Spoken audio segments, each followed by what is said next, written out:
দোস্ত এই যে গাড়ি যে বেচার কথা কইছিলে, গাড়ি তো বেচবো আসলে। ইউনুস তো বলছিল অনেক দাম, ঠিক আছে, কিন্তু গাছ কাটা লাগতেছে এই জন্য বেচতেছি না। দোস্ত গাড়ির মডেলটা তো খুব ভালো, পছন্দ হয়েছে আমার। পছন্দ হয়েছে? হ্যাঁ, খুব ভালোই। এই জায়গায় জায়গায় ছিঁড়া, কত সুন্দর হাওয়া বাতাস এগুলো তো ভালো। দোস্ত তাহলে কত টাকা দাম থাকছে? ইউনুস কইছিল 1 লাখ টাকা, কাম কত দেবেন?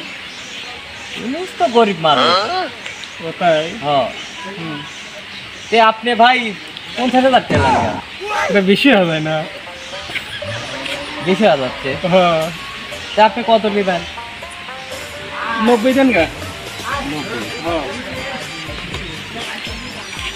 আপনি 5,000 টাকা কম নেন গা ভাই।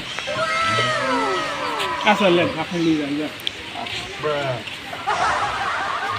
ভাই একটা গাড়ি কিনলাম, দেখেন কিরকম হলো। ভাই কিরকম হলো গাড়িটা? 95,000। ভালো হয়েছে না? আরে হ্যান্ডেল তো কি একবারে ভাই, এটা বাউনি মারে কে গাড়ি? বন্ধ।